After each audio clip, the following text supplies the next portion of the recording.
किंवा त्यांच्या आत्मनाशाचा इतका सर्वांगीण, इतका चौफेर असा शोध घेणारी ही मराठीतली महत्त्वाची कादंबरी आहे. लक्ष्मीकांत देशमुख यांच्या लेखनाबद्दल वारंवार उल्लेखही झाला. एक लेखक, माणूस, प्रशासक म्हणून, संमेलनाध्यक्ष म्हणून त्यांनी घेतलेली भूमिका असेल, अतिशय संधी अधिकारी म्हणून वेगळ्या अशा प्रकारची कामगिरी, जिल्हाधिकारी असतील, मुख्य कार्यकारी अधिकारी असतील, संचालक म्हणून असतील, एक आपला स्वतःचा एक वेगळा ठसा आणि लोककल्याणकारी राज्यामध्ये प्रशासकांची जी काही भूमिका असते त्याला एक मानवीयतेचा चेहरा असतो. अशा प्रकारचे कल्पक नेतृत्व गुण त्यांच्या प्रशासनाच्या सबंध कामामध्ये दिसताना आपल्याला दिसतं. त्याने विपुल अशा प्रकारचं लेखन केलंय. कथा, कादंबरी, नाटक, वैचारिक स्वरूपाचं लेखन, ललित, मराठीमध्ये राजकीय स्वरूपाची कादंबरी अतिशय वेगळ्या स्वरूपाची त्यांनी लिहिली.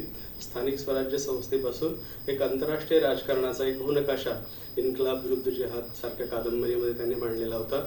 क्रीडा किंवा स्पोर्ट्स नॅरेशन म्हणून देखील त्यांनी कथा लिहिल्या. सामाजिक समस्येच्या कथा त्यांनी वेगळ्या अशा स्वरूपाच्या लिहिल्या. इतका पसारा, इतकी व्याप्ती, इतकं वैविध्य त्यांच्या लेखनामध्ये दिसतं. आणि आजही ज्या निष्ठेनं, ज्या कमिटमेंटच्या भावनेनं लेखनाविषयी त्यांची जी पराकोटीची आस्था आहे, ही पहाटे उठल्यापासून वेगळ्या संदर्भांचा दांडोळा घेणं, नवे विषय शोधणं, कारण लेखकाचे काही ठराविक अशा प्रकारचे ट्रेंड्स किंवा कन्सेप्ट तयार झाले असतात आणि त्याच्यातच पुन्हा पुन्हा आवर्तनं होताना आपल्याला दिसतात. परंतु विषयांचं इतकं वैविध्य आणि त्याविषयी काम करत राहणं हा एक त्यांच्या कष्टाचा किंवा एक लेखक म्हणून कामाचा वेगळेपणा, समाजवाद आणि गांधीवादाबद्दल अत्यंत निष्ठा आणि त्याचं एक आकर्षण त्यांच्या लेखनामध्ये दिसतं. आणि सामाजिक भाषिक चळवळीबद्दल एक खोलवरची आस्था म्हणून त्यांच्या संबंध लेखनामध्ये दिसते.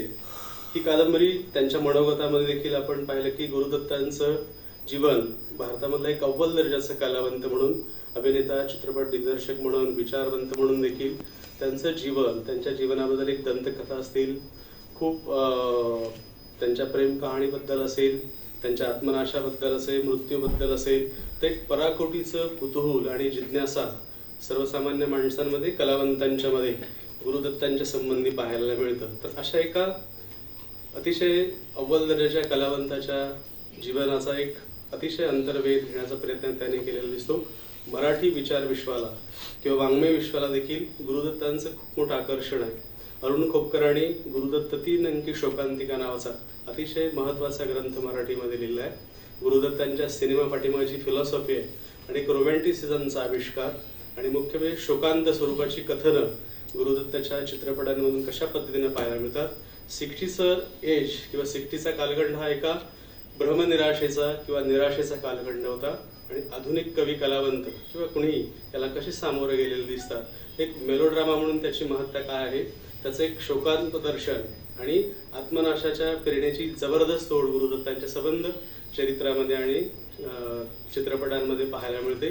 त्यांच्या रंगप्रतिमा आणि कृष्णधवल प्रतिमांचा इतका विराट आणि इतका सर्जनशील अशा प्रकारचा वापर गुरुदत्तांनी आपल्या चित्रपटांमधून केला.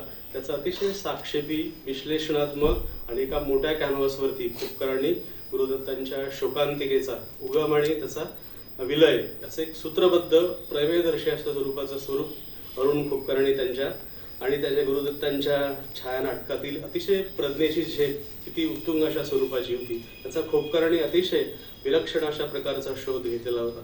गुरुदत्ताविषयीचं भारतीय कलावंतांना, विशेषतः आधुनिकवादी लेखकांना खूप आकर्षण आहे. दिलीप चित्रांसारखा एक मराठीतला फार महत्त्वाचा कवी ज्यावेळेस गुरुदत्त वारले त्यावेळेस त्यांची एक दीर्घ कविता प्रकाशित झाली होती.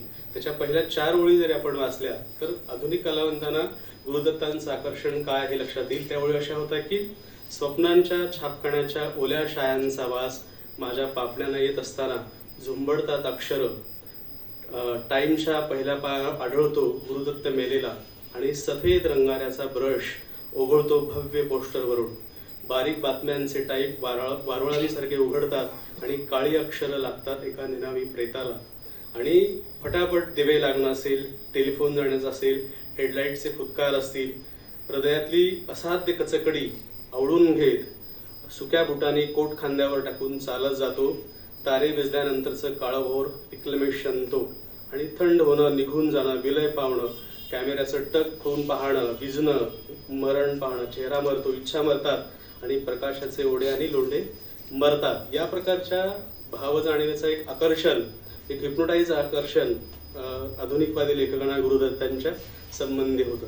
तर अशा एका भारतीय स्तरावरच्या एका मोठ्या कलावंताचा वेध लक्ष्मीकांत देशमुख यांनी वेदनेचा क्रूस या कादंबरीमध्ये घेतलेला दिसतं. एका बाजूला चरित्रात्मक आणि त्यांच्या व्यक्तिमत्वाचा आणि मृत्यूचा आत्मनाशाचा शोध या कादंबरीमध्ये आहे.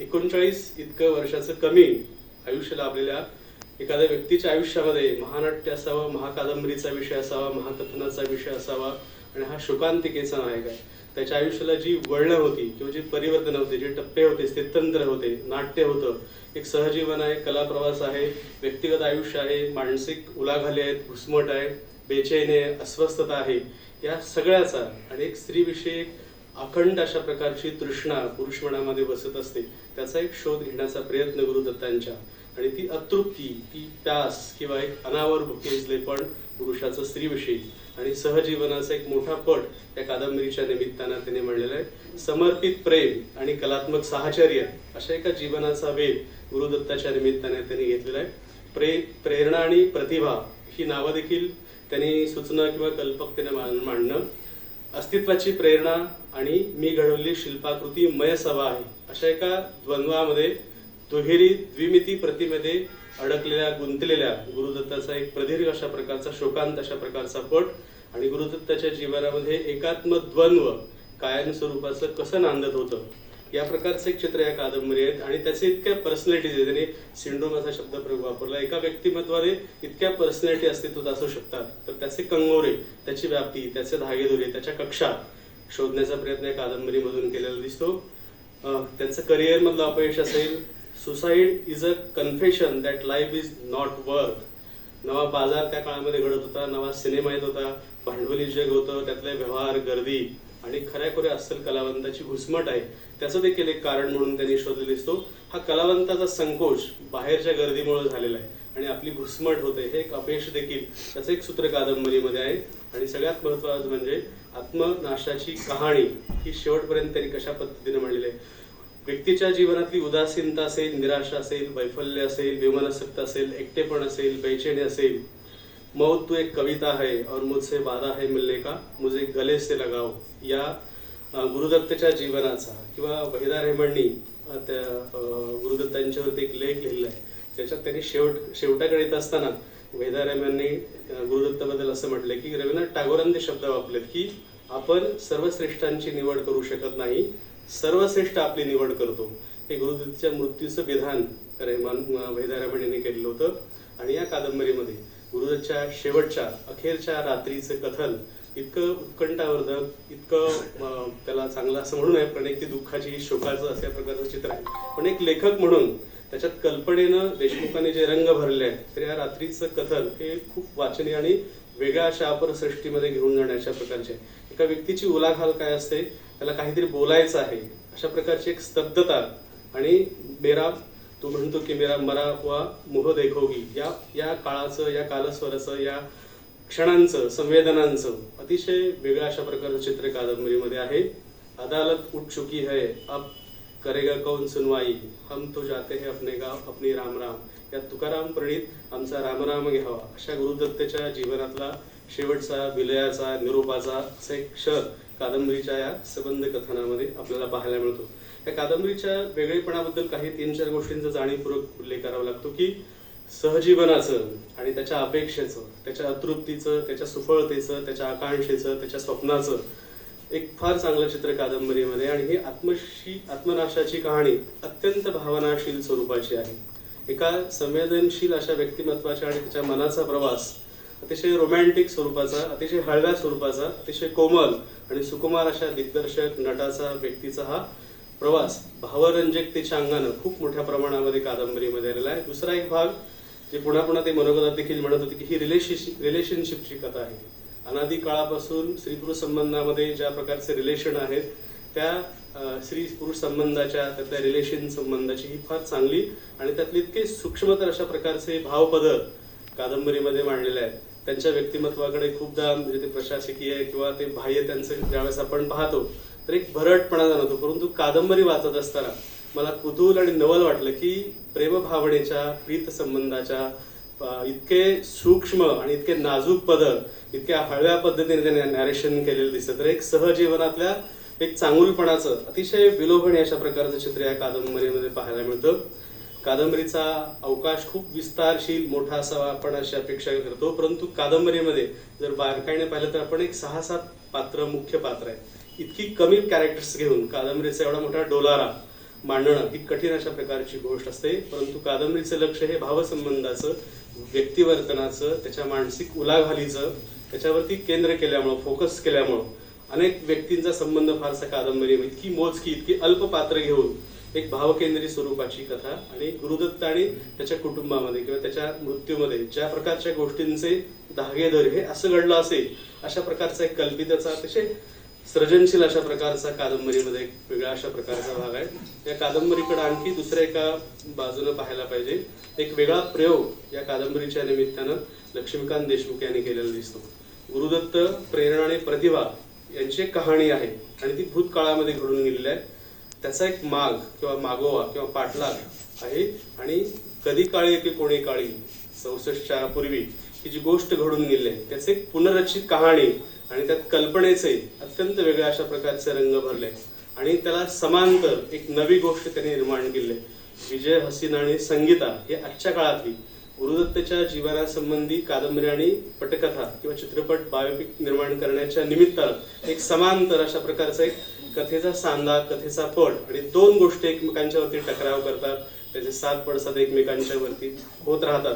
तर अशा गुरुदत्त केंद्री समांतर अशा 2 कहाण्यांचे पदर त्या कादंबरीमध्ये आहेत आणि वाचकाला ह्या दोन्ही गोष्टी कॅरी कराव्या लागतात, कारण कथन भाग, कथानक हा घेऊन पुढे वाचक जात असतो. एक गुरुदत्तची गोष्ट आणि एक आत्ताची गोष्ट असं एक परस्पर संबंधांचा आघात करणारी आत्ताची पात्र भूतकाळातल्या गुरुदत्ताची कॅरेक्टर्स निर्माण करतायत आणि ती पात्र आजच्या पात्राला देखील रिलेट होत आहेत. एका अर्थानं एकमेकांना आयडेंटिटी देण्याचा, ओळख देण्याचा भाग या कादंबरीमध्ये आणि त्यामुळे कादंबरीचा कथनावकाश अधिक विस्तारतो, अधिक फुलतो देखील. वाचकाला ह्या 2 कहाण्यामध्ये रंगून तो जातो. एका अर्थानं 2 डोळ्यांची एक कहाणी आहे किंवा अमृतानुभवमध्ये खूप चांगलं वर्णन आहे की 2 टिपरी एक श्रुती या अर्थानं देखील एका महावृक्षातून 2 कथावृक्षांची बीज या कादंबरीच्या निमित्तानं मांडलेली आपल्याला दिसतात. त्यामुळे गुरुदत्त कथेला एक नवी परिमाणं, नवे डायमेन्शन देणारी आणि आजची पात्र त्या काळाला कसं रिलेट होत आहेत आणि ती पात्र देखील आजच्या काळाला कशी रिलेट होत आहेत असं एक लेखकाच्या बाजूनं एक वेगळा अशा प्रकारचा खेळ केला आणि स्त्री पुरुष प्रेमाची ही आदिम सनातन अशा प्रकारची भावना आहे, वैश्विक स्वरूपाची भावना आहे आणि या भावनेला साथ घातल्यामुळं त्याचा एक पसारा आत्ताशी जोडला जातो. भूतकाळाच्या गोष्टीचा संदर्भ आत्ताच्या कथेशी जोडला जातो आणि ही प्रेमाची भावना अधिक वैश्विक होते असं आपल्याला दिसतं. दुसऱ्या बाजूला मला या कादंबरीचा आणखी एक पैलू जाणवला, तो म्हणजे ही गोष्ट निर्मितीची गोष्ट आहे. लेखक गोष्ट कशी निर्माण करतो, कशी रचतो, त्याचं बांधकाम कसं करतो, त्याचं स्ट्रक्चर कशा प्रकारचं करतो, पाया आणि मजला कशा पद्धतीने बांधतो, त्याची नक्षीकाम कशा पद्धतीने करतो. लेखकाचाच हा खेळ आहे. लेखकानंच गोष्ट कशी निर्माण केलेली आहे, गोष्ट कशी रचतो, गोष्टीतल्या गोष्ट कशी तो उभा करतो आणि ही लिहिण्याची आणि दाखवण्याची देखील गोष्ट आहे. हा देखील एक खेळ कादंबरीमध्ये लेखकानं जाणीवपूर्वक खेळलेला दिसतो. कादंबरी आणि चित्रपट निर्मिती असा समांतर क्रिएटिव्हिटीचा किंवा निर्मितीचा हा खेळ आहे आणि दोन्ही माध्यमांची काय सामर्थ्य आहेत, काय मर्यादा आहेत, म्हणजे भाषेचं, शब्दाचं सामर्थ्य काय की जिथं दुःखाला, व्यक्तिगत संवेदनांना, भावनांना अतिशय पराकोटीचं तुम्ही निर्माण करू शकता आणि पडद्याचं माध्यम काय आहे, दृश्याच्या मिती किंवा त्याचा अँगल कोणत्या प्रकारचे आहेत, अशा 2 माध्यमांतरांचा एक सृजनशील निर्मितीचा गोष्ट रचण्याचा खेळ या कादंबरीमध्ये लेखकानं जाणीवपूर्वक खेळलेला आपल्याला दिसतो. तर ही एक वेगळी अशा प्रकारची गोष्ट एका अर्थानं काळाला किंवा सर्जनशील लेखनाचा कायांतरण करून म्हणजे त्या पात्रांच्या मनामध्ये जाऊन काळ ओलांडून किंवा मनांतरण करून इतक्या प्रकारची गोष्ट विक्रम वेताळमध्ये जसं उत्तर दिल्याशिवाय तुझी सोडवणूक नसते तसं हा पात्राला अंगावर घेऊन जाण्याचा आणि उत्तर दिल्याशिवाय त्याला सोडवून असा एक खेळ लेखकानं आणि ती त्याची मुक्ती देखील असते, संघर्ष असतो, झगडा असतो, ती मांडण्याची अस्वस्थता देखील लेखकाची असते. या अर्थाने या कादंबरीची काही वेगळी वैशिष्ट्ये मला जाणवली. कादंबरीमध्ये भाषेचा किंवा रूपाचा एक फार वेगळा अशा प्रकारचा परिमाण आहे. या कादंबरीची भाषा संबंध भावकाव्यात्मक स्वरूपाची आहे. 2 व्यक्तींचे किंवा काही थोडक्या व्यक्तींच्या भावसंबंधाची कहाणी आणि मुख्य म्हणजे व्यक्तींमधला आंतरिक स्वरूपाचा जो मायेचा ओलावा असतो त्याचा एक खाजगी अवकाश आहे. तो अत्यंत हृदय अशा स्वरूपाचा भाषेमध्ये आणि तो फार भावात्मक स्वरूपाचा आहे. ही सगळी प्रीतकथा आहे. त्यातली उत्कटता, त्यातली हुरूरता, त्यातली आस, असोशी, मायाबंध याचं विलोभनीय अशा प्रकारचं कथन कादंबरीमध्ये आहे आणि काही तंत्रांचा इतका सृजनशील वापर त्यांनी केला की डायरी आणि पत्र वाङ्मयाचा ही दोन माध्यमं व्यक्तीच्या खाजगी आयुष्याला अत्यंत विश्वसनीय स्वरूपात सांगण्यामध्ये महत्त्वाचं स्थान असतं. कारण डायरी आपण फार खाजगी गोष्टी सुद्धा लिहितो, त्यामुळे व्यक्तीचं अंतरंग आणि त्याचं भावविश्व, त्याची असोशी डायरीमधून, रोजनिशीमधून असेल किंवा पत्रांमधून व्यक्त झालेली असते. तर ह्या खाजगी अवकाशाचा व्यक्त करण्यासाठी, त्यांच्या अंतरंगाचं प्रकटीकरण करण्यासाठी अतिशय सृजनशील अशा प्रकारचा वापर त्यांनी केलेला दिसतो. त्याचबरोबर सिनेमॅटिक स्वरूपाची देखील शैली त्यांनी जाणीवपूर्वक वापरलेली दिसते. पटकथेमध्ये ज्या प्रकारची तंत्र वापरली असतात की खूप छोट्या अवकाशामध्ये तुम्हाला एक व्हिज्युअलाइज करावं लागतं.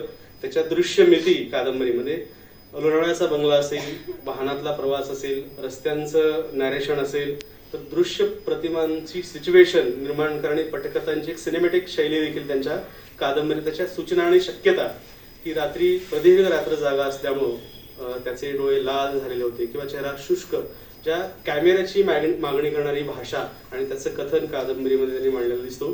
त्या कादंबरीचं आणखी एक वैशिष्ट्य की त्यांच्या मनामध्ये पूर्वीपासून 30 वर्षापासून निजाम राजवटीमध्ये असलेलं असं एक कदाचित किंवा काही सिनेमा, कलावंत जग, गाणी आणि मोगली कल्चरबद्दल खूप पराकोटीचं आकर्षण दिसते. हिंदी गाण्यांचा, कवितांचा, भाषेचा, शब्दांचा इतका विपुल खस त्यांच्या या कादंबरीमध्ये आणि स्वतःला देखील इतका हा शायराणा अंदाज की आरंभापासून एक मुस्लिम संस्कृतीच्या आणि कल्चरबद्दल आणि भाषेबद्दल एक जादुई आकर्षण त्यांच्या कादंबरीमध्ये दिसतं.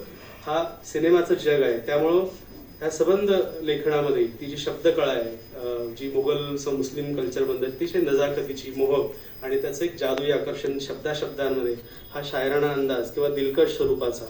नेमाडे यांनी त्यांच्या एका प्यारी कवितेमध्ये, अर्थात दोन कल्चरच्या आणि पॉलिटिकलसाठी ते सांगितलं होतं, त्याच्या ओळी मला आठवतात की त्यांना जे खेच आहे ह्या भाषेबद्दल किंवा दखणी असेल किंवा हिंदी उर्दू, त्या भाषेचे लहेजे किंवा त्यातली एक रिदमिक अशा प्रकारची पोएटिक काव्यात्मक शैली या कादंबरीत इतकी विपुल आणि आल्हाददायकपणाने वापरली दिसतात. नेमाड्यांच्या त्या ओळी आहेत की मोहब्बत जडत गेली तुझा अबला घोडा, ऐटबा शिरपेच दरबारी आयश, मिठी जुबान ताज तख्त, ठुमऱ्या गजला सतार शहन्या, वतनासाठी कुर्बानी, आमचे होश उडत गेले हारत गेलो हर वक्त चोह बाजूनी, रुमालानं हात बांधून ए प्यारी आम्ही तुझ्याच कब्जात गेलो.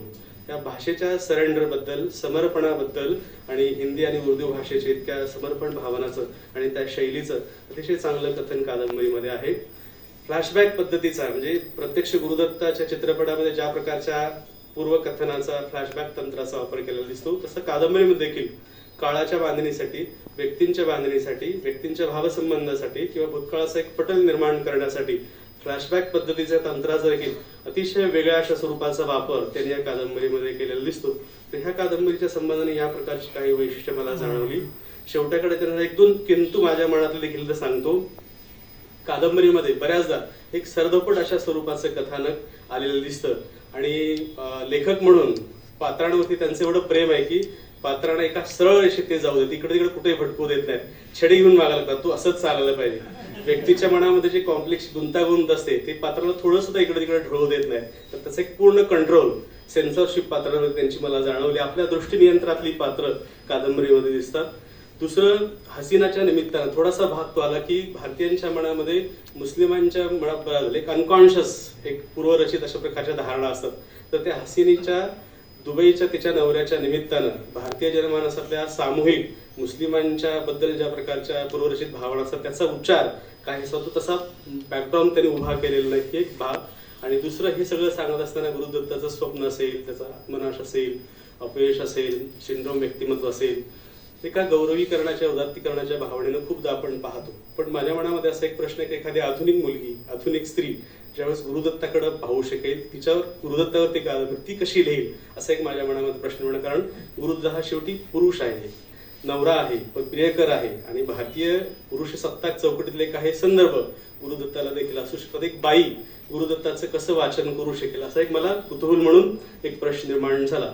तर ह्या कादंबरीच्या ह्या वेगळेपणाच्या बद्दल काही वेगळा सांगितल्या. बायबलमध्ये एक उल्लेख आहे की ज्याचा संबंध गुरुदत्ताच्या आत्मनाशाची किंवा आत्मकहाणीशी आहे की कोल्ह्यांना आपली बिळं असतात, हवेतील पक्ष्यांना आपली घरटी असतात, मग माणसाच्या मुलाला डोकं टेकवायला काही नाही का.